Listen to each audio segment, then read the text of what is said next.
Hello friends, ഇത് diesel engine ലാൻസറാണ്. ഇതിൻ്റെ crank shaft setting ആണ് നമ്മൾ ചെയ്തുകൊണ്ടിരിക്കുന്നത്.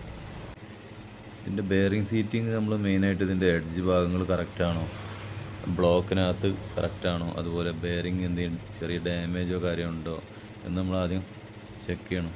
ഇത് സെറ്റ് ചെയ്ത് കഴിഞ്ഞാൽ നമ്മൾ ത്രസ്റ്റ് വാഷർ ഭാഗങ്ങളെല്ലാം നോക്കിയിട്ട് സെറ്റ് ചെയ്ത് കഴിഞ്ഞാൽ ഒരു 5-6 റൗണ്ട് നമ്മൾ കറക്കി നോക്കിയിട്ട് ഒരു പ്രാവശ്യം കൂടി നമ്മൾ ഓപ്പൺ ചെയ്തിട്ട് നമ്മൾ കൺഫേം ചെയ്യുന്നത് നന്നായിരിക്കും.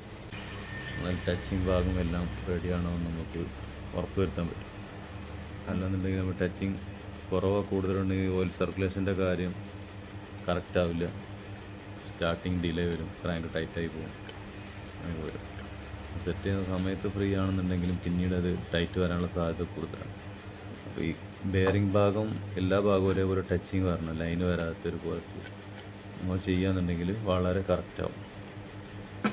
ത്രസ്റ്റ് വാഷറിൻ്റെ ഭാഗമാണെങ്കിലും നമ്മളത് കറക്റ്റാണ് ലോക്കലാണോ എന്നുള്ളത് കൺഫേം ചെയ്തിട്ട് സെറ്റ് ചെയ്യുന്നതായിരിക്കും നല്ലത്. ബെയറിംഗ് എഡ്ജ് കംപ്ലൈൻറ്റ് വരുന്നത് ശ്രദ്ധയിൽപ്പെട്ടിട്ടുണ്ട് കുറേ. അങ്ങനെയാണെന്നുണ്ടെങ്കിൽ നമ്മൾ സെറ്റ് ചെയ്ത് കഴിഞ്ഞ് കുറേ ഓടിക്കഴിഞ്ഞിട്ടായിരിക്കും പിന്നീട് ഇതിൻ്റെ ഒരു കംപ്ലൈൻറ്റ് വരാനുള്ള സാധ്യത. ചെറിയ ക്രാക്ക് കാര്യങ്ങളൊക്കെ ഈ ബെയറിങ്ങിനൊക്കെ വരാറുണ്ട്, അപൂർവം വരാറുള്ളൂ. എന്നാലും നമ്മൾ ശ്രദ്ധിച്ച് സെറ്റ് ചെയ്യുന്നത് നന്നായിരിക്കും. എന്നാൽ എഞ്ചിൻ്റെ ലൈഫ് കൂടും. ടൈറ്റൊക്കെ വന്നു കഴിഞ്ഞാൽ പിന്നെ സ്റ്റാർട്ടിങ് ഡിലേ എല്ലാം വരും, ഓയിൽ സർക്കുലേഷൻ കുറയും.